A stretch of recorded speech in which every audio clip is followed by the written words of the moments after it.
Question 1. What is the primary focus of applied behavior analysis? A. Understanding cognitive processes and thoughts. B. Studying unconscious motivations. C. Applying principles of behavior to improve socially significant behavior. D. Analyzing neurological functions. Answer: C. Applying principles of behavior to improve socially significant behavior. This question is asking about the main purpose of ABA. The key phrase primary focus points to the core goal. ABA is a science that uses what we know about how behavior works to make positive changes in people's lives, specifically changes that are important and useful to them and society.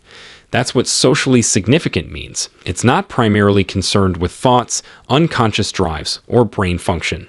Its main focus is on observable behavior and how the environment affects it. For example, ABA can help a child learn to communicate or a person learn job skills. Remember, ABA is all about applying science to make meaningful improvements in real-world behaviors. Question 2.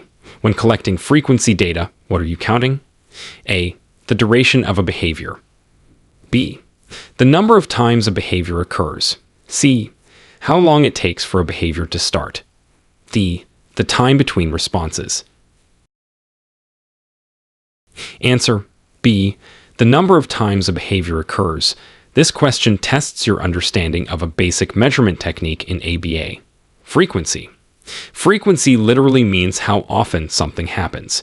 The keyword frequency data directly tells you what kind of measurement is being discussed. When you collect frequency data, you are simply counting each instance of a behavior as it happens. For example, if a child claps their hands 5 times in an hour, the frequency of hand clapping is 5. It's not about how long the clapping lasted. Duration, how quickly they started clapping after a cue, latency, or the time between each clap, interresponse time. Think of it like counting how many times a light flashes. That's frequency. Question 3. Which of the following is an example of a tangible reinforcer? A. Praise. B. A toy. C. A break. D. A high five. Answer: B. A toy. This question is asking you to identify a type of reinforcer. The keyword here is tangible, which means something that can be touched, seen, or held, a physical object. Reinforcers are consequences that make a behavior more likely to happen again. Praise, A, and a high five, D, are social reinforcers. A break, C, is typically considered an activity or escape reinforcer. A toy, however, is a physical item you can give to someone as a reward, making it a perfect example of a tangible reinforcer. If a child works hard to earn a specific small toy, the toy is the tangible reinforcer, increasing the likelihood of them working hard again. When you hear tangible, think touchable object. Question 4. A discriminative stimulus, SD, signals that A. Reinforcement is available for a specific behavior. B. Reinforcement is not available for a specific behavior. C. Punishment is imminent. D. Extinction is occurring. Answer: A. Reinforcement is available for a specific behavior. This question is about understanding the function of a discriminative stimulus, or ST. The term discriminative stimulus sounds technical, but it simply means a signal from the environment. The core concept is what this signal tells the learner. An SD tells you that if you do a specific behavior right now, you will likely get reinforced. For example, if the doorbell rings, SD, and you open the door, behavior, you might get to talk to someone you like, reinforcement. The ringing doorbell tells you opening the door might pay off. It doesn't signal no reinforcement, punishment, or extinction. Remember, an SD is a green light for behavior because reinforcement is on the table. Question 5. What is extinction in ABA? A. Presenting a consequence that decreases behavior. B. Withholding reinforcement for a previously reinforced behavior. C. Providing reinforcement on a fixed schedule. D. Teaching a new incompatible behavior. Answer: B. Withholding reinforcement for a previously reinforced behavior. This question asks about the definition of extinction in behavior analysis. The concept is about how to decrease a behavior by removing its consequence. Extinction happens when a behavior that used to get reinforced no longer receives that reinforcement, causing the behavior to decrease over time. Option A describes punishment, and C describes a reinforcement schedule. Option D describes differential reinforcement, which is a different strategy. If a child used to get attention, reinforcement, every time they whined, and you stop giving attention when they whine, you are putting the whining behavior on extinction. The whining will likely decrease because it no longer works to get attention. Extinction is like turning off the payoff button for a behavior. Question 6. Which dimension of behavior analysis focuses on behavior change that is important to society? A. Applied. B. Behavioral. C. Analytic. D. Technological. Answer: A. Applied. This question tests your knowledge of the 7 dimensions of ABA. The term dimensions refers to the key characteristics that define what ABA is. The keyword important to society points directly to the applied dimension. Applied means that ABA focuses on behaviors that are relevant and useful in the real world, behaviors that matter to the individual and those around them. Behavioral means focusing on observable behavior. Analytic means demonstrating a clear relationship between interventions and behavior change. Technological means procedures are described clearly enough for others to replicate. So when you think about ABA making a real-world difference, think applied. Question 7. A behavior that is measured by its effect on the environment is called A. Overt behavior. B. Covert behavior. C. Respondent behavior. D. Private events. Answer: A. Overt behavior. This question is asking about behaviors that can be seen and measured by others. The phrase measured by its effect on the environment is a key clue, implying that the behavior is external and observable. Overt behavior is any behavior that is publicly observable and can be measured directly by someone else. For example, raising your hand, walking, or speaking are overt behaviors because they have a direct, observable effect on the environment. Covert behavior, B, and private events. D refer to thoughts or feelings that are not directly observable by others. Respondent behavior, C, is elicited by a stimulus, like blinking at a puff of air, but isn't defined by its effect on the environment in the same way. Overt means out in the open and observable. Question 8. Which term refers to a stimulus that, when presented, decreases the future probability of a behavior? A. Reinforcer. B. Discriminative stimulus, SD. C. Punisher. D. Motivating operation, MO. Answer: C. Punisher. This question is asking about a consequence that weakens a behavior. The key phrase decreases the future probability of a behavior is the definition of punishment. A punisher is a stimulus or event that follows a behavior and makes that behavior less likely to happen again in the future. A reinforcer, A, increases behavior. An SD, B, signals that reinforcement is available. A motivating operation, D, changes the value of a reinforcer or punisher and affects the likelihood of behavior because of that value change. For example, if you touch a hot stove, behavior, and feel pain, punisher, you are less likely to touch the stove again. A punisher is something that reduces the chances of the behavior happening again. Question 9. A functional assessment is conducted to A. Determine the topography of a behavior. B. Identify the function of a behavior. C. Measure the frequency of a behavior. D. Create a behavior intervention plan without data. Answer: B. Identify the function of a behavior. This question is about the purpose of a functional assessment. The phrase functional assessment is a major clue, as function in ABA refers to the purpose or reason a behavior occurs. Functional assessments are methods used to understand why a person engages in a particular behavior. They aim to figure out what happens right before the behavior, antecedent, and what happens right after, consequence, to see what maintains it. For example, a child might tantrum, behavior, to get attention, consequence. The function of the tantrum is attention. Functional assessments help us uncover these relationships, not just describe the behavior, topography, or count it, frequency. Think of it as figuring out the behavior's job or purpose.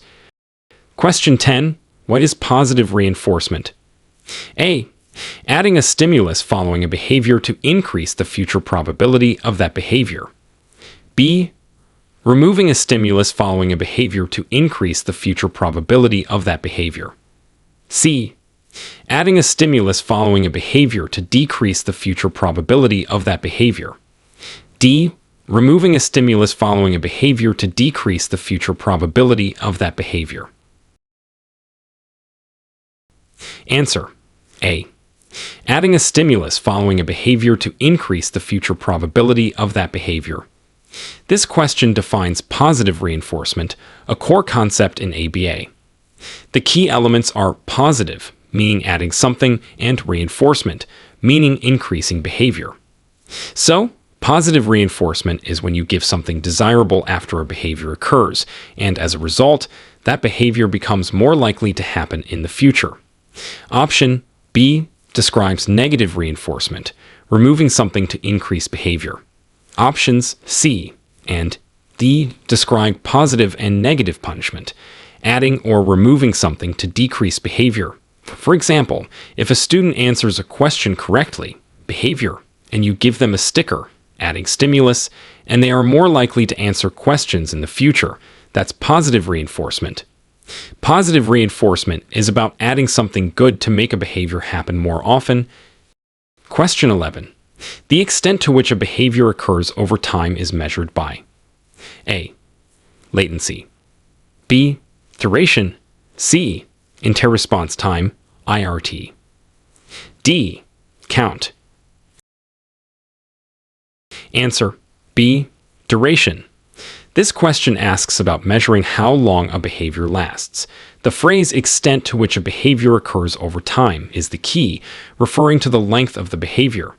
Duration is a measurement of the total amount of time a behavior is exhibited during an observation period. Latency, A, measures the time between a stimulus and the start of a behavior. IRT, C, measures the time between two consecutive instances of a behavior. Count, D, measures the number of times a behavior occurs. Frequency. If you're timing how long a child engages in crying, you are measuring the duration of crying. Duration is simply how long the behavior lasts. Question 12. Which term describes a stimulus that acquires its reinforcing properties through pairing with a primary reinforcer? A. Primary reinforcer. B. Conditioned reinforcer. C. Punisher. D. Discriminative stimulus. SD. Answer: B. Conditioned reinforcer. This question is about how some things become reinforcing. The key phrase acquires its reinforcing properties through pairing with a primary reinforcer is the definition of a conditioned reinforcer, also called a secondary reinforcer. Primary reinforcers, A, are things that are naturally reinforcing, like food or water, because they meet biological needs. Conditioned reinforcers start out neutral but become reinforcing because they are repeatedly presented along with a primary reinforcer or another established conditioned reinforcer. For example, money isn't naturally reinforcing, but it gets its value because we can exchange it for primary reinforcers like food or shelter or other conditioned reinforcers. Conditioned reinforcers are learned reinforcers. Question 13. A prompt is A. A consequence that increases behavior. B. A stimulus added to evoke a desired behavior. C. A stimulus that decreases behavior. D. A response that occurs immediately after a stimulus. Answer: B. A stimulus added to evoke a desired behavior. This question asks for the definition of a prompt. A prompt is a type of antecedent stimulus, something that happens before a behavior, that helps a person perform the correct behavior. The purpose of a prompt is to make it more likely that the learner will respond correctly, especially when they are just learning a new skill.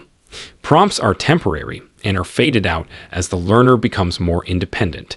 Examples include gesturing towards the correct item, physically guiding a movement, or giving a verbal cue.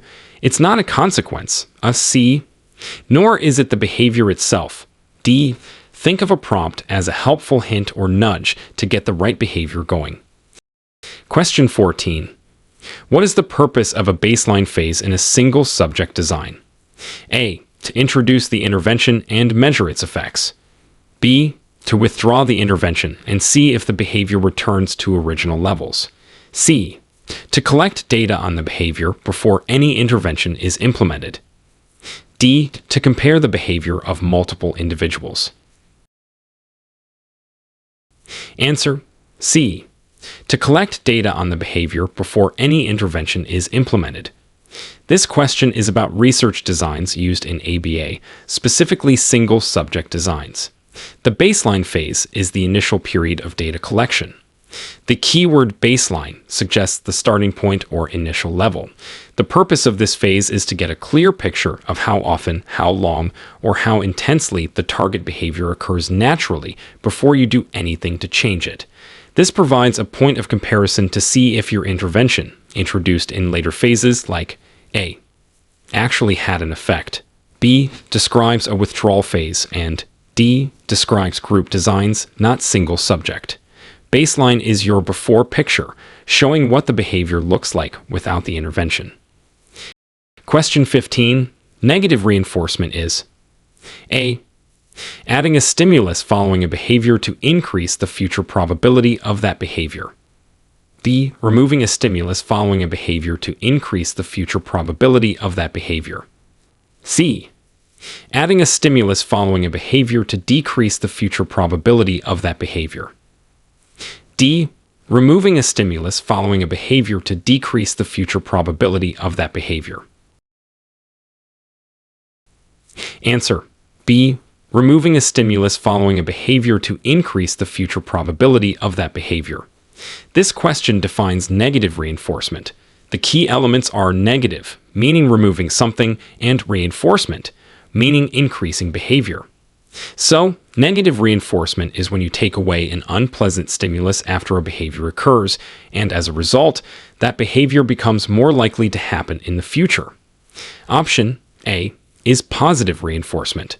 Options C and D are positive and negative punishment.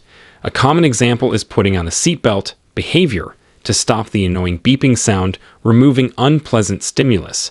This makes you more likely to put on your seatbelt in the future. Negative reinforcement is about taking something annoying away to make a behavior happen more often. Question 16. A behavior analyst is observing a client and marks down every time the client says please or thank you. What type of data is this? A. Duration. B. Latency. C. Frequency. D. Partial interval recording. Answer: C. Frequency. This question asks you to identify the type of measurement being used. The description says the analyst marks down every time the specific behaviors occur. This implies counting the instances of the behavior. Counting the number of times a behavior happens is the definition of frequency recording. Duration, A, would involve timing how long they say the words. Latency, B, would be timing the delay between a prompt and saying the word. Partial interval recording, D, involves checking if the behavior occurred at least once within specific time intervals. Since the analyst is simply counting each occurrence, it's frequency data. Think of it as a tally count. Question 17. What is stimulus control? A. The ability of a stimulus to evoke or abate a behavior because of its past history of pairing with consequences. B. The process of withholding reinforcement for a previously reinforced behavior. C. A procedure where reinforcement is delivered for the absence of a behavior. D. The gradual removal of prompts. Answer: A. The ability of a stimulus to evoke or abate a behavior because of its past history of pairing with consequences. This question is about the concept of stimulus control. Stimulus control occurs when a behavior happens more often in the presence of one stimulus compared to others, because that stimulus has been reliably paired with the consequence for that behavior in the past. For instance, you stop at a red light. Stimulus, but not a green light, because stopping at red lights has been reinforced by avoiding accidents/tickets, while stopping at green lights has not. The red light has acquired stimulus control over the behavior of stopping. Option B is extinction. Option C is differential reinforcement of other behavior. Diderot. Option D is prompt fading. Stimulus control is all about the environment telling you when a behavior is likely to pay off. Question 18. Which ethical principle emphasizes promoting the independence and self-sufficiency of the client? A. Beneficence, do good. B. Non-maleficence, do no harm. C. Respecting autonomy, dignity. D. Pursuing justice. Answer: C. Respecting autonomy, dignity. This question is about ethical considerations in ABA. The core idea is about the client's rights and ability to make choices, promoting independence and self-sufficiency, and the word dignity in option C are key clues. The principle of respecting autonomy or dignity in the ethical code for behavior analysts specifically addresses a client's right to make their own choices, be treated with respect, and live as independently as possible. Beneficence, A, is about doing good and maximizing benefits. Non-maleficence, B, is about avoiding harm. Pursuing justice, D, is about fairness and access to services. Respecting autonomy is directly tied to empowering the client and respecting their choices. Question 19. An operational definition of a behavior is important because it A. Explains the function of the behavior. B. Describes the behavior in clear, observable, and measurable terms. C. Lists all the possible antecedents of the behavior. D. Specifies the consequence that maintains the behavior. Answer: B. Describes the behavior in clear, observable, and measurable terms. This question asks why we create operational definitions. An operational definition is like a recipe for identifying a behavior. The key phrases clear, observable, and measurable terms highlight its purpose. It provides a precise description of the behavior so that anyone observing can agree on whether or not the behavior occurred. This is crucial for accurate data collection. For example, instead of saying the child is aggressive, an operational definition might say aggressive behavior is defined as hitting another person with an open or closed fist, resulting in physical contact. This definition tells you exactly what to look for. It doesn't explain why the behavior happens, function, a D, or list what triggers it. Antecedents, C. An operational definition makes the behavior something you can point to and count reliably. Question 20. What is shaping? A. Reinforcing successive approximations to a target behavior. B. Reinforcing a behavior only after a fixed number of responses. C. Withholding reinforcement for a previously reinforced behavior. D. Prompting a behavior until it occurs independently. Answer: A. Reinforcing successive approximations to a target behavior. This question defines shaping, a technique used to teach new behaviors. The concept is about gradually building a new behavior. The key phrase successive approximations is crucial. It means reinforcing steps that are closer and closer to the final desired behavior. You start by reinforcing a behavior that is just a little bit like the target behavior. Then you stop reinforcing that step and only reinforce behaviors that are even closer, and so on, until the full target behavior occurs and is reinforced. Option B describes a fixed ratio reinforcement schedule. Option C is extinction. Option D describes prompting and prompt fading. Shaping is like sculpting behavior. You reward small steps towards the final form. If you want to teach a child to say bubble, you might first reinforce ba, then bubba, then bubble, and finally bubble. Question 21.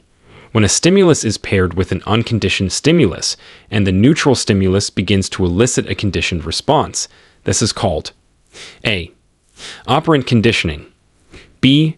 Respondent conditioning, C. Punishment, D. Reinforcement.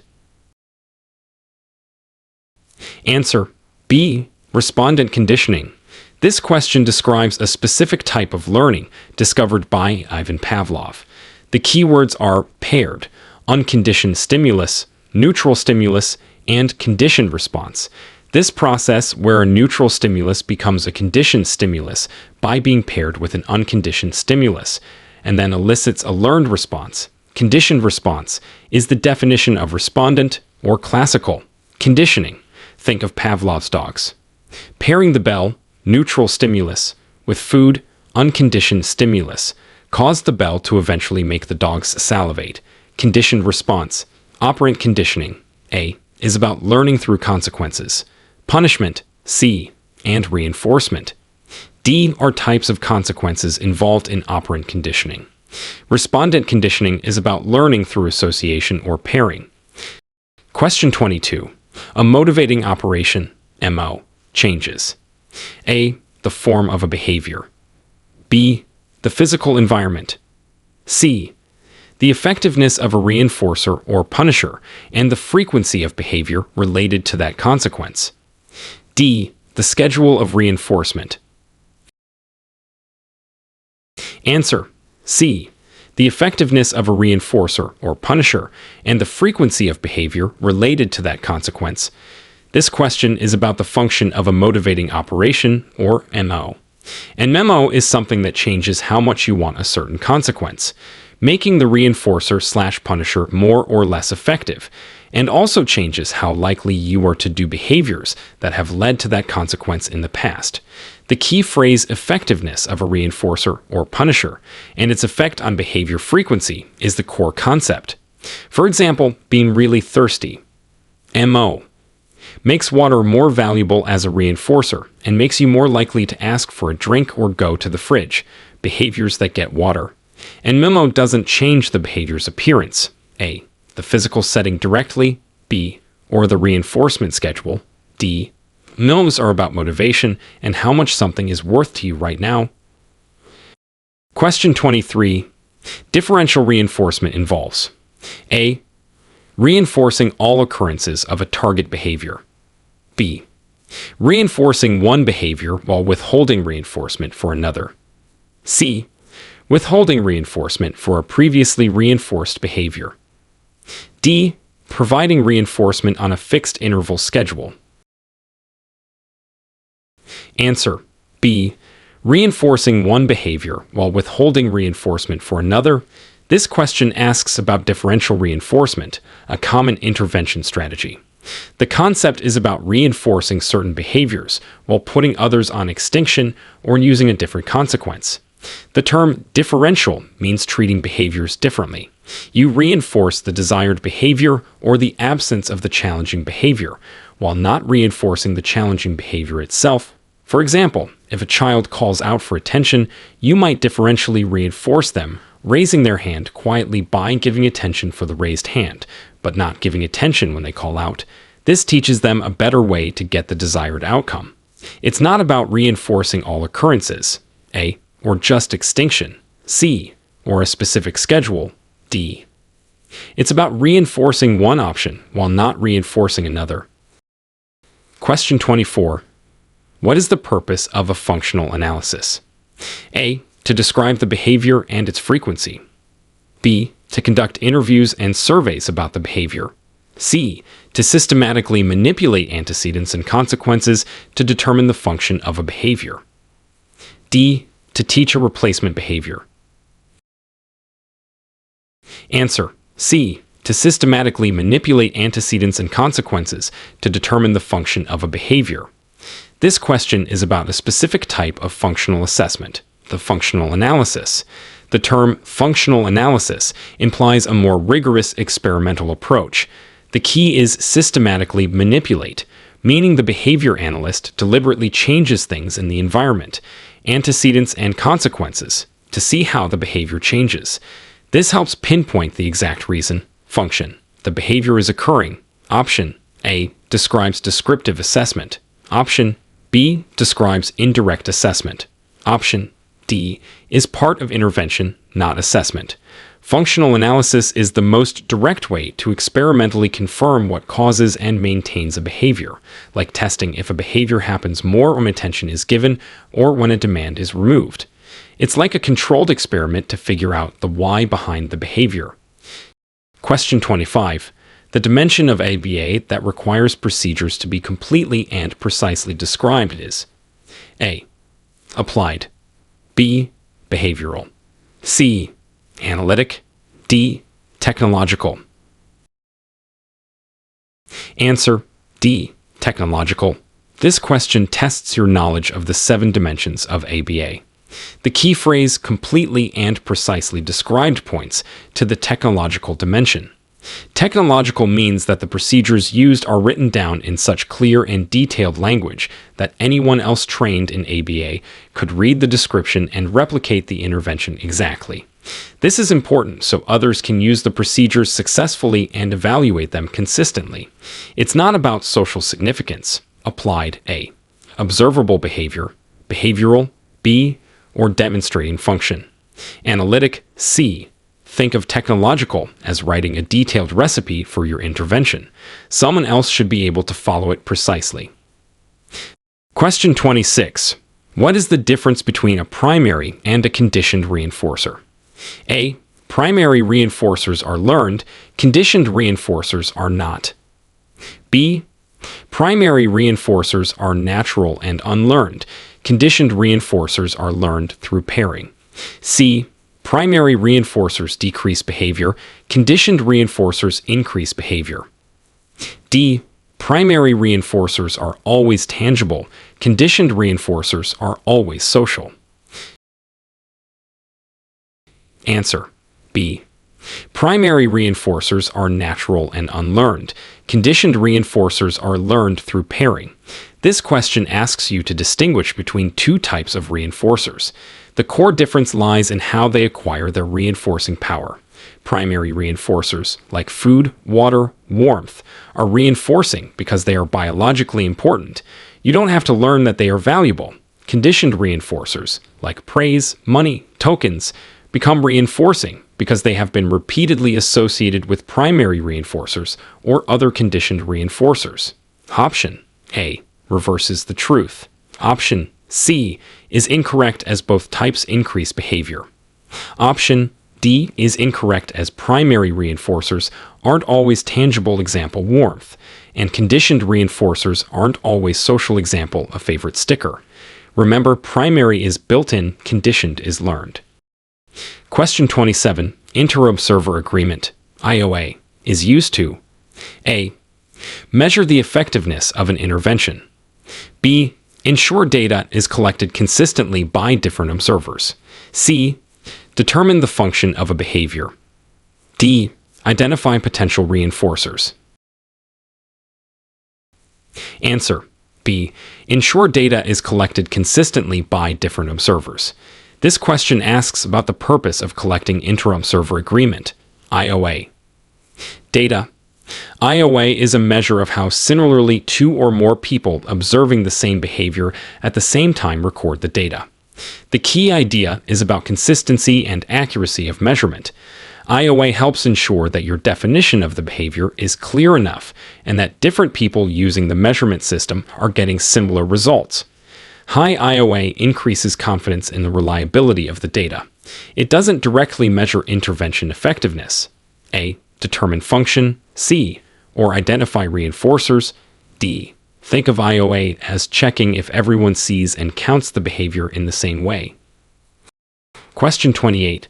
When a behavior occurs in the presence of a specific stimulus, but not in its absence, this demonstrates A.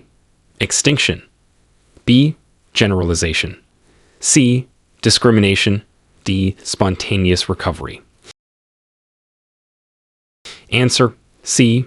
Discrimination. This question describes the concept of discrimination. Discrimination occurs when an organism learns to respond differently to different stimuli. The behavior happens in the presence of one stimulus, the SD, because reinforcement has been available, but not in the presence of other stimuli, S delta, because reinforcement has not been available. This shows the organism can discriminate between the stimuli. Option A is withholding reinforcement. Option B is responding similarly to different stimuli. Option D is the reappearance of a behavior after extinction. For example, a dog learns to sit when you say sit, SD, but not when you say stand, S delta. The dog is discriminating between the verbal cues. Discrimination is about responding differently to different signals. Question 29. What is the main ethical concern when implementing a punishment procedure? A. Ensuring the procedure is the least restrictive alternative. B. Using punishment as the first course of action. C. Not collecting data on the behavior. D. Pairing the punisher with reinforcement. Answer. A. Ensuring the procedure is the least restrictive alternative. This question highlights a major ethical consideration in ABA interventions, especially regarding punishment. Punishment procedures can have side effects and ethical implications, so behavior analysts must prioritize using the mildest, least intrusive, and most natural methods possible that are still effective. This is known as the least restrictive alternative. Option B is generally unethical. Punishment is usually considered after reinforcement-based strategies. Option C is poor practice. Data is essential. Option D is not the primary ethical concern. Pairing might happen, but isn't the main ethical hurdle.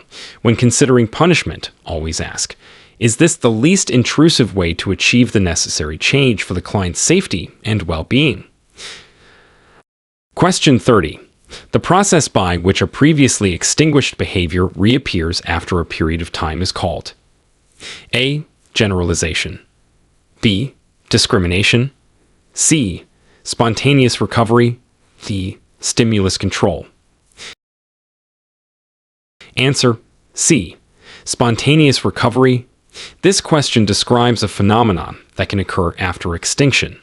The concept is that even after a behavior has decreased or stopped completely due to extinction, it might suddenly reappear briefly, even without further reinforcement.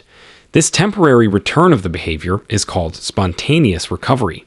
It doesn't mean the extinction didn't work, just that the learned association isn't completely gone. Generalization, A, is responding to similar stimuli. Discrimination, B, is responding differently to different stimuli. Stimulus control, D, is when a stimulus reliably evokes a behavior. Spontaneous recovery is like the behavior making a brief, uninvited comeback after you thought it was gone. Question 31. An advantage of using interval recording methods, like partial or whole interval, is A. They provide the true frequency of the behavior. B. They are useful for behaviors that occur at high rates or don't have clear start/end points. C. They measure the duration of the behavior accurately. D. They capture every instance of the behavior. Answer. B. They are useful for behaviors that occur at high rates or don't have clear start/end points. This question asks about the benefits of using interval recording techniques. These methods involve dividing observation time into small intervals and recording whether the behavior occurred within each interval. While they don't give an exact count or duration, they are practical for behaviors that happen very quickly and often, or behaviors that blend together, making it hard to count discrete instances or time their exact duration. Option A, C, and D described the advantages of continuous measurement methods like frequency or duration, which are more precise but can be harder for certain types of behavior. Interval recording gives you an estimate, which is often easier to collect for behaviors that are difficult to pinpoint exactly. Question 32. What is a token economy? A. A system where clients earn points or tokens for desired behaviors, which can be exchanged for backup reinforcers. B. A procedure where tokens are given for inappropriate behavior. C. A schedule of reinforcement where every behavior is reinforced. D. A type of functional assessment. Answer: A. A system where clients earn points or tokens for desired behaviors, which can be exchanged for backup reinforcers. This question asks for the definition of a token economy, a widely used behavioral system. The core idea is that clients earn symbolic items, tokens, points, stickers, etc., immediately after performing desired behaviors. These tokens are not reinforcing by themselves, but gain value because they can be traded in later for actual reinforcers, called backup reinforcers, like toys, privileges, activities. This is a powerful way to bridge the time gap between the behavior and a more delayed desired reward. Option B describes misusing the system. Option C describes continuous reinforcement. Option D is incorrect. Think of a token economy like a mini currency system for good behavior. Question 33. Generalization occurs when A. A behavior happens less often in the presence of a specific stimulus. B. A behavior happens more often in the presence of a specific stimulus. C. A behavior occurs in the presence of stimuli similar to the one it was originally trained under. D. A behavior stops occurring because reinforcement is withheld. Answer: C. A behavior occurs in the presence of stimuli similar to the one it was originally trained under. This question defines generalization, an important concept for the usefulness of learned behaviors. Generalization is when a behavior learned in one situation or with one specific stimulus also happens in other similar situations or with similar stimuli, even though it wasn't directly trained there. This shows the learning is spreading.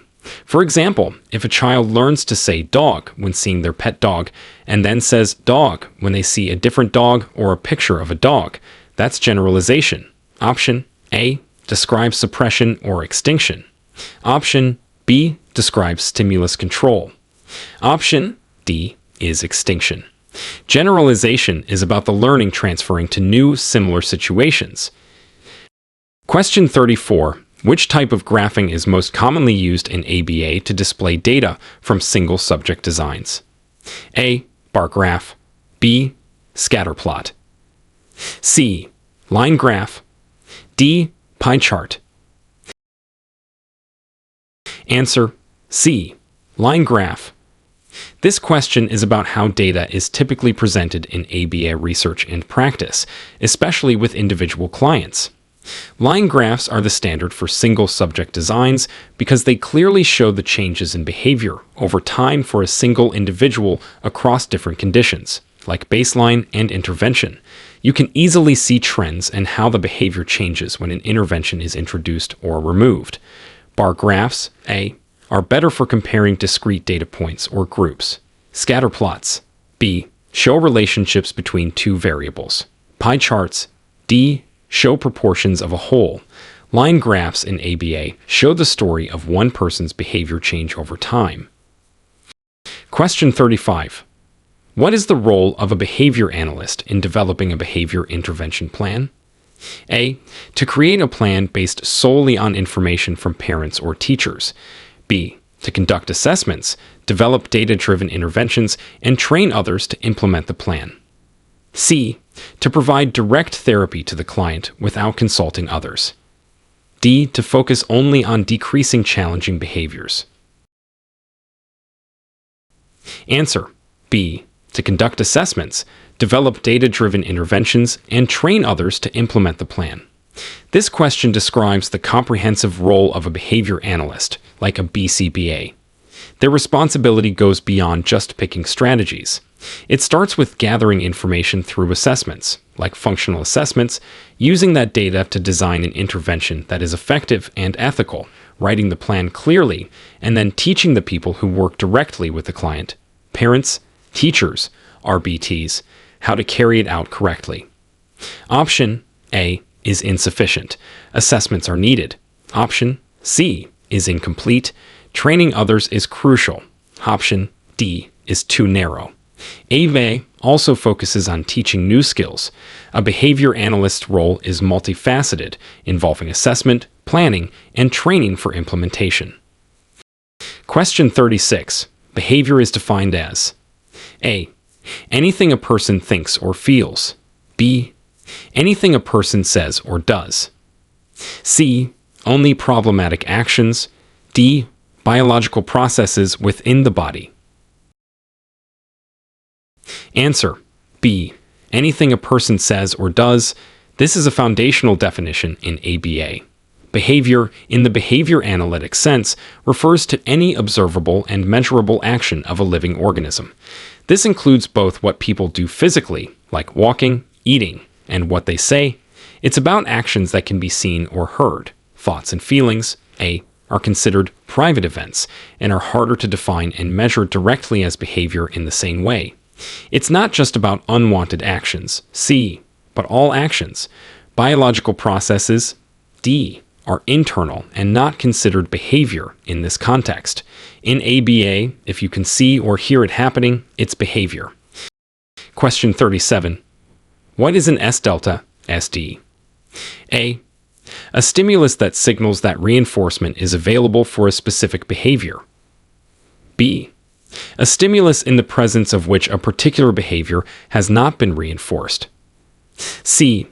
A stimulus that decreases the future probability of a behavior. D. A neutral stimulus that has been paired with a conditioned stimulus.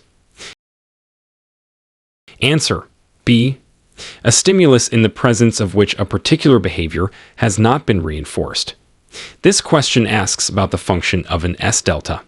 An S-delta is the opposite of an SD. While an SD signals that reinforcement is available for a specific behavior, an S-delta signals that reinforcement is not available for that behavior. When a behavior is reinforced in the presence of an SD but not in the presence of an S-delta, discrimination is established. For example, if you try to open a door when the closed sign, S-delta, is on, you won't get in, no reinforcement, making you less likely to try opening the door when the sign is on. Option A is the definition of an SD. Option C is a punisher. Option D relates to responded conditioning. An S-delta is a red light for behavior because it tells you the payoff isn't coming. Question 38. A schedule of reinforcement where every occurrence of the behavior is reinforced is called A. Intermittent reinforcement. B. Continuous reinforcement, CRF. C. Ratio schedule. D. Interval schedule. Answer: B. Continuous reinforcement, CRF. This question describes a specific type of reinforcement schedule. A schedule of reinforcement is the rule that determines when and how often reinforcement is delivered. The phrase "every occurrence of the behavior is reinforced" is the definition of continuous reinforcement, CRF. This schedule is often used when first teaching a new behavior because it quickly establishes the behavior. Intermittent reinforcement, A, is when some but not all occurrences are reinforced. Ratio schedules, C, are based on the number of responses. Interval schedules, D, are based on the passage of time. Continuous reinforcement is one-to-one. Every time the behavior happens, reinforcement happens. Question 39. The ethical principle of beneficence in BCBA means A. Doing no harm. B. Being faithful to commitments. C. Pursuing justice and ensuring fairness. D. Working to maximize benefits and do good for the client. Answer: D. Working to maximize benefits and do good for the client. This question asks about the ethical principle of beneficence. The core concept is about helping and promoting the well-being of the client. The word beneficence comes from Latin and means doing good. In the BCBA ethical code, this principle requires behavior analysts to act in the best interest of the client and strive to maximize the positive outcomes of their services. Option A is non-maleficence. Option B relates to fidelity. Option C is pursuing justice. Beneficence is all about ensuring your work is helpful and aims for the greatest possible positive impact for the person you're working with. Question 40. What is a cumulative record? A. A graph that shows the total number of responses accumulated over time. B. A graph that shows the percentage of intervals a behavior occurred. C. A graph that compares the behavior across different individuals. D.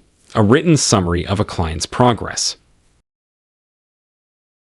Answer: A. A graph that shows the total number of responses accumulated over time. This question describes a specific type of graph used in behavior analysis. A cumulative record is a graph where the total number of responses recorded since the start of data collection is plotted over time. The line on a cumulative record can only go up or stay flat. It never goes down because it's tracking the total count. The steeper the slope, the higher the rate of behavior. Option B describes a percentage graph often used with interval data. Option C describes a group comparison graph. Option D is a report, not a graph. A cumulative record shows how the total count of a behavior adds up over time, giving a clear picture of the behavior's rate. Question 41. When teaching a new skill, which reinforcement schedule is best to use initially? A. Variable ratio, VR. B. Fixed interval, FFI. C. Continuous reinforcement, CRF. D. Variable interval, VI. Answer: C. Continuous reinforcement, CRF.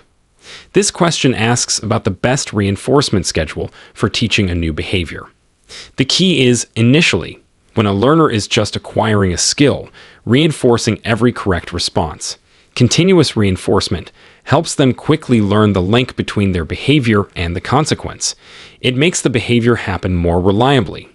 Once the behavior is established, you can switch to intermittent schedules like VR, FI, VI to maintain the behavior and make it resistant to extinction. CRF is like giving a reward every single time they get it right when they're first learning. Question 42. What is behavioral contrast? A. An increase in behavior in one setting due to a decrease in behavior in another setting.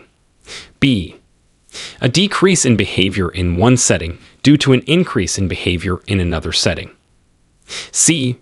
When a behavior decreases immediately after a consequence. D. When a behavior increases immediately after a consequence.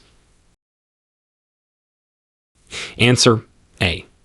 An increase in behavior in one setting due to a decrease in behavior in another setting.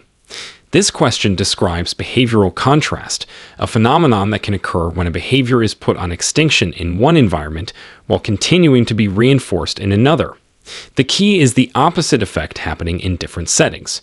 When a behavior is suppressed in one environment, example extinction at school, it might actually increase in frequency or intensity in another environment where it is still being reinforced, example at home. Option B is similar but typically describes the opposite pattern: decrease where reinforced, increase where on extinction, which also can happen. Options C and D describe immediate effects of consequences, not contrast across settings. Behavioral contrast is like squeezing a balloon. Push down in one spot, and it might bulge out somewhere else. Question 43. Which experimental design involves rapidly alternating between two or more interventions to compare their effects on a single behavior? A. Reversal design, ABA/ABAB. B. Multiple baseline design. C. Alternating treatments design, multi-element design. D. Changing criterion design. Answer: C. Alternating treatments design, multi-element design. This question describes the alternating treatments design. The key feature is rapidly alternating between different conditions or interventions. In this design, different interventions are presented in a mixed-up order across sessions or within sessions, allowing for quick comparison of their effectiveness on the same behavior, often without needing a full withdrawal phase. Option A involves presenting and removing one intervention. Option B introduces the intervention across different behaviors, settings, or subjects at different times. Option D changes the requirement for reinforcement gradually.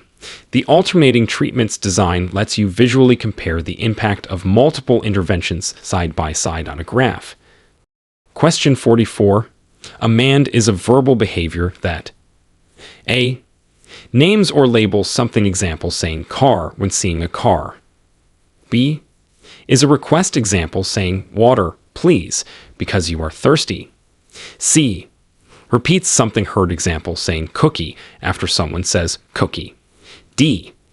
Answers a question, example saying it's red when asked what color is this? Answer B. Is a request, example saying water, please, because you are thirsty. This question is about B. F. Skinner's analysis of verbal behavior. Amend is a type of verbal behavior controlled by a motivating operation, like being thirsty, and is reinforced by receiving the specific item or outcome requested. The key function is asking for something you want or need. Option A describes a tact. Option C describes an echoic. Option D describes an intraverbal. Think of amend as a demand or a command that gets you what you want or need from another person. Question 45. What is response generalization? A. A behavior occurring in the presence of a novel stimulus. B. Different behaviors occurring in the presence of the same stimulus. C. A behavior occurring less often over time. D. Reinforcing a behavior only in specific circumstances. Answer B. Different behaviors occurring in the presence of the same stimulus. This question asks about response generalization, while stimulus generalization, question 33, is about the same behavior happening with different stimuli. Response generalization is the opposite. Different forms of the behavior occur under the same stimulus control. The concept is that learning a new skill might lead to variations of that skill appearing. For example, if you teach a child to ask for a cookie by saying cookie, please, response generalization might occur if they then also say, can I have a cookie? Or point to the cookie jar to request it, all when they want a cookie. Option A describes stimulus generalization. Option C relates to extinction or punishment. Option D describes discrimination training. Response generalization is about getting variety in how a skill is performed. Question 46. The dead man's test is a way to check if something is a behavior. Which statement passes the dead man's test? A. Being quiet. B. Sitting still. C. Crying. D. Being happy. Answer C. Crying. This is a simple, informal test to determine if something is an actual behavior that can be observed and measured. The test is, if a dead man can do it, it's not behavior. Behavior requires a living organism doing something. Being quiet. A. Sitting still. B. And being happy. D. Are things a dead man can do, or lack of doing. They are not active actions. Crying. C. Is an action that only a living person can do. So, crying passes the dead man's test and is considered a behavior in ABA. It helps distinguish between active responses and states of being or lack of action. Question 47. A variable interval, VI. Schedule of reinforcement delivers reinforcement based on A. The number of responses, varying unpredictably. B. The first response after a varying unpredictable amount of time. C. The number of responses, but the required number is fixed. D. The first response after a fixed amount of time. Answer B. The first response after a varying unpredictable amount of time. This question asks about a specific intermittent reinforcement schedule, variable interval, VI. The term variable means the requirement changes unpredictably, and interval means it's based on time passing. So, reinforcement becomes available after different unpredictable lengths of time, and the first behavior after that time has passed gets reinforced. This schedule typically produces steady, moderate rates of behavior. Option A describes variable ratio, VR. Option C describes fixed ratio, FR. Option D. Describes fixed interval, FI. Think of checking your email on a VI schedule. You might get a new email after 5 minutes, then 2 minutes, then 10 minutes, etc. You check frequently because you don't know exactly when the next reinforcement, new email, will be available based on time. Question 48. A scatter plot is most useful for A. Showing trends in behavior over time. B. Identifying potential correlations between a behavior and environmental events. C. Comparing the total number of responses in different conditions. D. Displaying the percentage of intervals a behavior occurred. Answer B. Identifying potential correlations between a behavior and environmental events. This question asks about the purpose of using a scatterplot graph. A scatterplot shows the relationship or correlation between two variables. In ABA, they are often used to see if a challenging behavior is more likely to occur at certain times of the day or on certain days of the week, helping to identify potential patterns or triggers in the environment. Each dot represents an occurrence of the behavior plotted against two variables, like time of day and day of the week. Line graphs, A, bar graphs, C, and percentage graphs, D, serve different purposes. A scatter plot helps you spot relationships you might not see otherwise, like tantrums seem to happen mostly between 2 and 3 p.m. Question 49. Which ethical principle is related to maintaining confidentiality and protecting client information? A. Beneficence. B. Non-maleficence. C. Fidelity and scientific integrity. D. Responsible conduct of behavior analysts. Answer C. Fidelity and scientific integrity. This question addresses a key ethical responsibility regarding client privacy. The ethical principle of fidelity and scientific integrity includes obligations related to trust, honesty, and maintaining professional relationships, which encompass protecting confidential client information and records. While other principles, like non-maleficence, B, are related to avoiding harm and responsible conduct. D is a broad umbrella. The specific requirement for confidentiality and protection of information falls most directly under the duties of trust and integrity within the fidelity principle. Remember, keeping client information private is a core part of being a trustworthy professional. Question 50. What is an example of a skill acquisition program in ABA? A.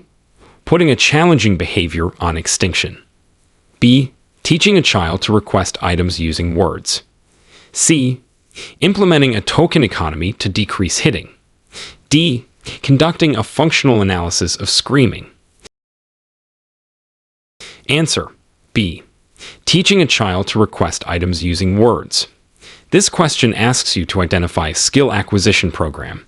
Skill acquisition in ABA is about teaching new appropriate behaviors. Option A is a behavior reduction strategy, extinction. Option C uses a token economy, but the purpose described is behavior reduction, decrease hitting. Although token economies can also support skill acquisition. Option D is an assessment method. Teaching a child to communicate their needs using words is a clear example of teaching a new useful skill. They are acquiring the skill of requesting. Skill acquisition is all about building positive, functional behaviors. Question 51. A behavior is followed by the removal of a preferred stimulus, and as a result, the behavior decreases in the future. This is an example of A. Positive reinforcement. B. Negative reinforcement. C. Positive punishment. D. Negative punishment. Answer D. Negative punishment. This question describes negative punishment. The key parts are followed by the removal of a preferred stimulus, negative, taking something good away, and the behavior decreases in the future, punishment, when a behavior results in losing something desirable, and that makes the behavior less likely to happen again, it's negative punishment. Option A is adding something good to increase behavior. Option B is removing something bad to increase behavior. Option C is adding something bad to decrease behavior. For example, if a teenager stays out past curfew, behavior and loses phone privileges, removal of preferred stimulus, and is then less likely to stay out late again, that's negative punishment. Negative punishment is taking away something good to reduce a behavior. Question 52. What is a conditioned motivating operation? C and O. A. An unlearned value-altering effect. B. An environmental event that alters the effectiveness of a stimulus as a reinforcer or punisher due to its learned history. C. A stimulus that signals reinforcement is available. D. A consequence that increases behavior. Answer B. An environmental event that alters the effectiveness of a stimulus as a reinforcer or punisher due to its learned history. This question is about a more complex type of motivating operation, a conditioned motivating operation, CMO, while an unconditioned MO, like deprivation of food, is innate, unlearned, A CMO gets its ability to change value and behavior through learning, specifically through pairing with other MOs or reinforcement/punishment history. It's an environmental event that changes how much you want something or want to avoid something because you've learned that this event is associated with getting or losing that thing or avoiding something bad. Option C is an SD. Option D is a reinforcer. For example, a locked door, CMOS surrogate, makes a key more valuable and makes turning the doorknob less likely because you've learned that locked doors are associated with being unable to enter. CMOs influence behavior based on learned relationships. Question 53. Which type of graph is best suited for comparing the effectiveness of different interventions or comparing the behavior of different individuals or groups? A. Line graph. B. Cumulative record. C. Bar graph. D. Scatter plot. Answer C. Bar graph. This question asks which graph is good for comparisons between distinct items, like different interventions or different people/groups. A bar graph uses bars of different heights to show the magnitude of a variable across different categories. This makes it easy to visually compare the average performance under intervention A versus intervention B, or compare the average behavior rate of group 1 versus group 2. Line graphs A. Show changes over time for one or a few subjects. Cumulative records B. Show total responses over time. Scatter plots D. Show correlations. Bar graphs are your go-to for straightforward comparisons of discrete data categories.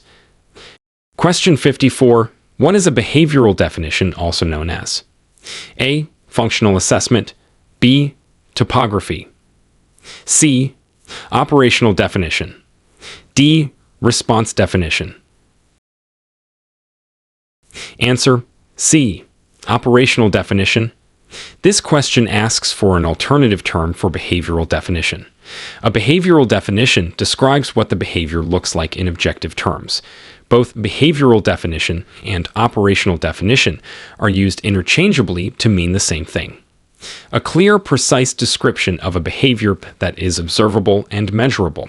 Functional assessment, A, is about finding the why. Topography, B, is just one aspect of a behavioral definition, what it looks like physically, but the definition is broader. Response definition, D, is also sometimes used similarly, but operational definition is the more common and precise term in the context of making a behavior measurable for data collection. Question 55. A fixed ratio, FR, schedule of reinforcement delivers reinforcement based on A. The number of responses, but the required number is fixed. B. The number of responses, varying unpredictably. C. The first response after a fixed amount of time. D. The first response after a varying unpredictable amount of time. Answer A. The number of responses, but the required number is fixed. This question asks about the fixed ratio, FR, reinforcement schedule.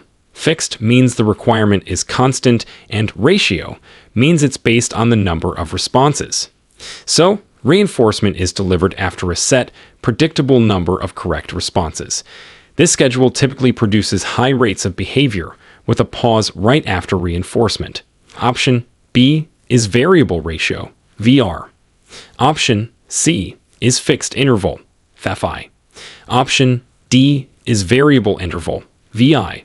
Think of FR like a punch card.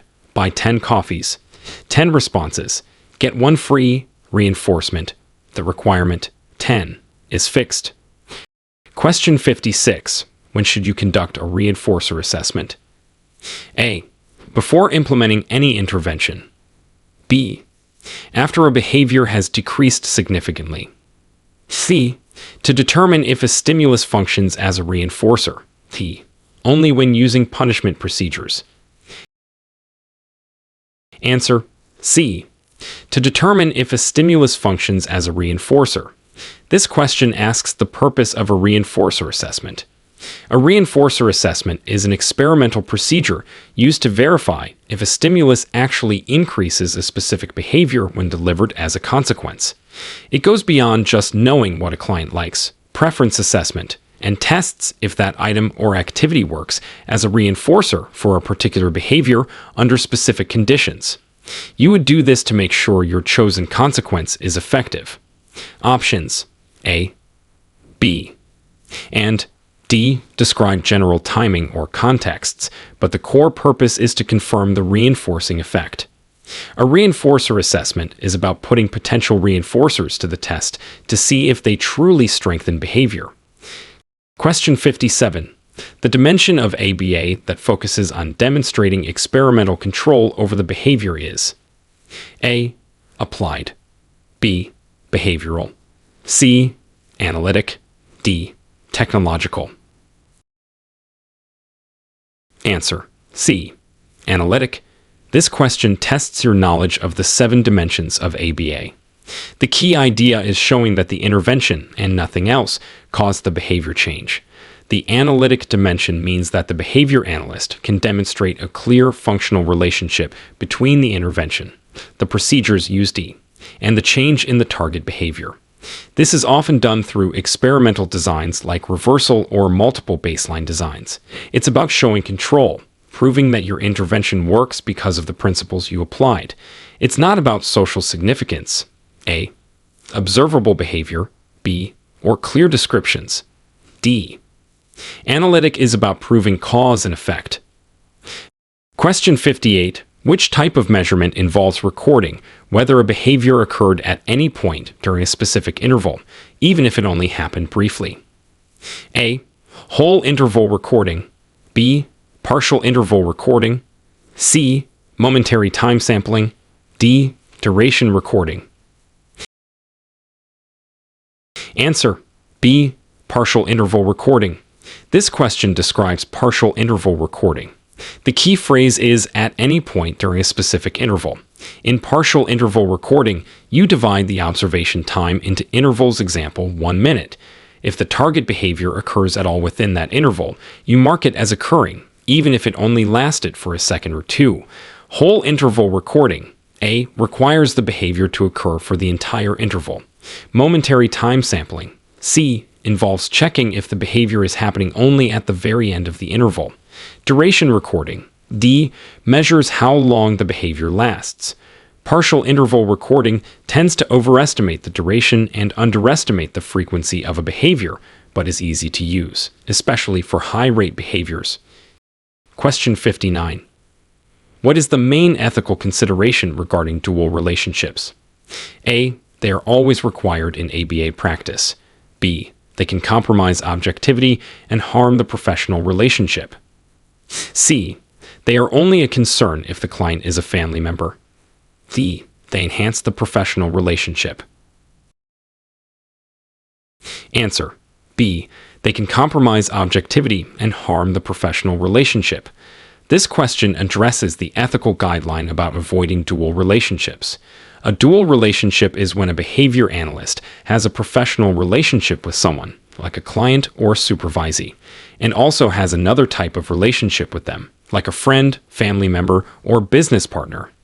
The ethical concern is that having multiple roles can make it difficult to remain objective, impartial, and professional, potentially leading to conflicts of interest or exploiting the professional relationship.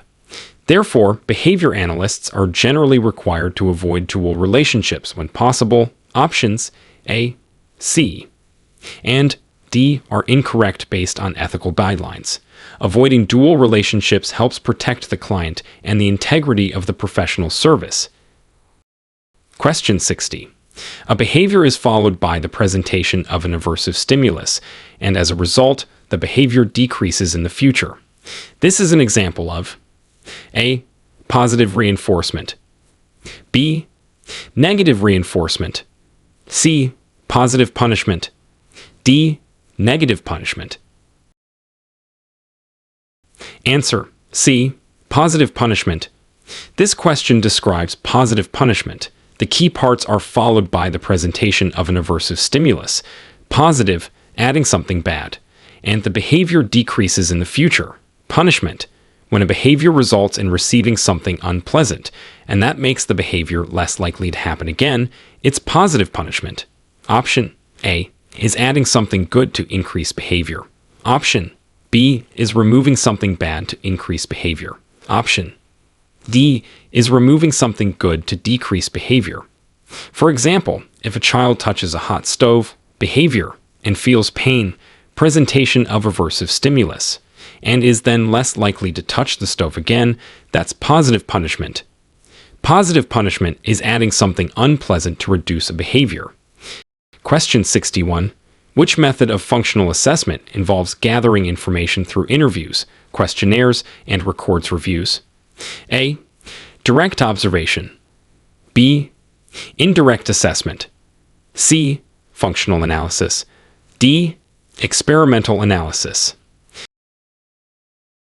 Answer: B, indirect assessment. This question asks about a specific type of functional assessment method. The key is gathering information indirectly from people who know the client well, rather than observing the behavior directly as it happens or conducting experiments.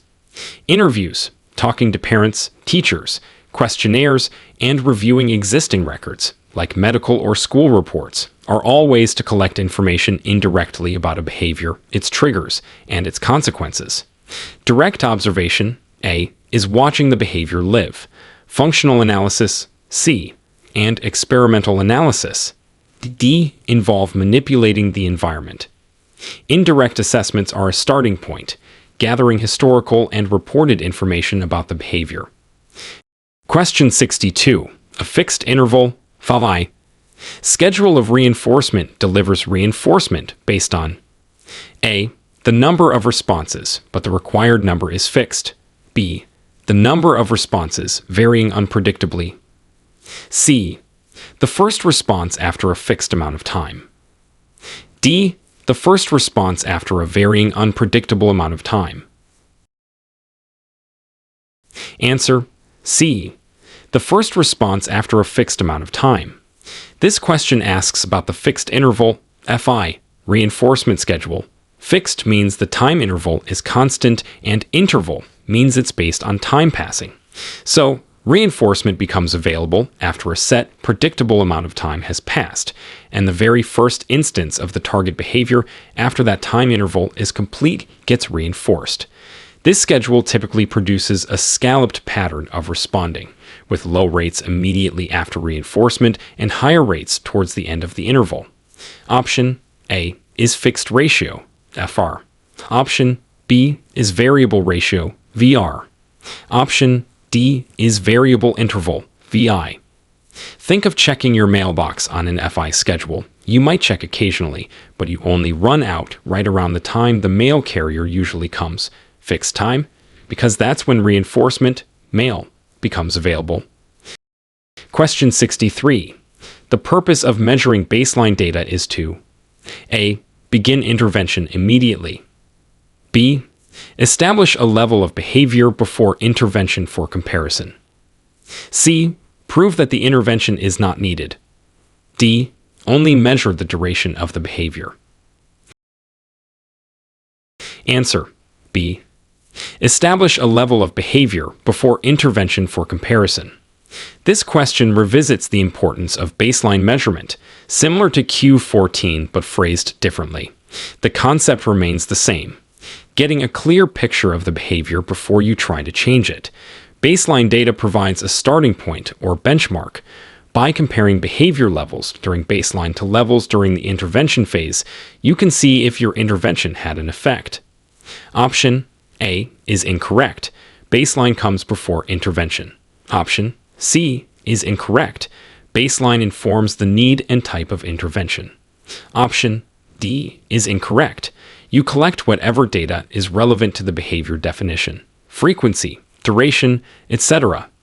Baseline is your essential before picture. Question 64. What is a consequence? A. An event that occurs before a behavior. B. An event that occurs after a behavior. C. A stimulus that evokes a behavior. D. A measure of behavior change. Answer: B. An event that occurs after a behavior. This is a fundamental definition in ABA. A consequence is simply anything that happens immediately following a behavior. Consequences are crucial because they influence whether that behavior is more or less likely to happen again in the future. This is operant conditioning. Reinforcement and punishment are types of consequences. An event before a behavior, A, is an antecedent. A stimulus that evokes behavior, C, is typically an SD or an MO. Types of antecedents, D, is about measurement, not the environmental event itself. A consequence is what happens right after the behavior. Question 65. What is behavior-environment relation? A. The study of how thoughts influence behavior. B. The relationship between behavior and the observable aspects of the environment, antecedents and consequences. C. The process of internal learning. D. The biological basis of behavior. Answer: B. The relationship between behavior and the observable aspects of the environment, antecedents and consequences. This question asks about a core focus of behavior analysis. Behavior-environment relation is the study of how behavior is affected by what happens before it, antecedents, and what happens after it, consequences. ABA is built on the principle that behavior is learned and influenced by these environmental interactions. It's not primarily about internal thoughts. A. Internal learning processes that aren't tied to the environment. C. Or brain function. D. The focus is on the observable link between actions and the environmental events they interact with. Understanding this relationship is key to changing behavior. Question 66. A multiple baseline design demonstrates experimental control by A. Alternating between baseline and intervention for one behavior. B. Introducing the intervention for a behavior across different settings, behaviors, or individuals at different points in time. C. Rapidly changing the criterion for reinforcement. D.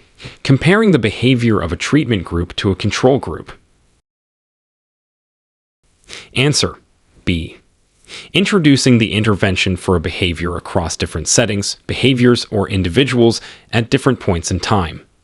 This question asks how a multiple baseline design shows that the intervention caused the change. In this design, you collect baseline data on several behaviors, in several settings, or with several people. You then introduce the intervention to one baseline while continuing baseline for the others. Experimental control is shown if the behavior changes only when the intervention is introduced to that specific baseline, and the other baselines remain unchanged until the intervention is applied to them later. This staggered introduction demonstrates the intervention's effect. Option A describes a reversal design. Option C describes a changing criterion design. Option D describes a group design. The multiple baseline design shows control by sequentially starting the intervention and seeing the behavior change only when and where it's applied. Question 6-7. Ethical standards require behavior analysts to practice within their area of A. Expertise. B. Preference. C. Geographic location. D. Client age range. Answer: A. Expertise. This question addresses the ethical requirement for competence. Behavior analysts are ethically obligated to provide services only in areas where they have the necessary education, training, and supervised experience. This means practicing within their scope of competence or expertise. It's not about personal preference, B, location, C, or solely age range, D, but about having the skills and knowledge to effectively and ethically serve a client's specific needs. Working within your expertise ensures you are qualified to provide the best possible care. Question 68. Which term describes a decrease in responsiveness to a stimulus after repeated presentations? A. Sensitization. B. Habituation. C. Discrimination. D. Generalization. Answer: B. Habituation. This question describes habituation, a simple form of learning related to respondent behavior. Habituation occurs when you are repeatedly exposed to a stimulus that initially causes a response, but over time, your response decreases. For example, if you live near train tracks, you might initially be startled by the noise, but over time, you might stop noticing it. Sensitization, A, is the opposite, an increase in responsiveness. Discrimination, C, and generalization.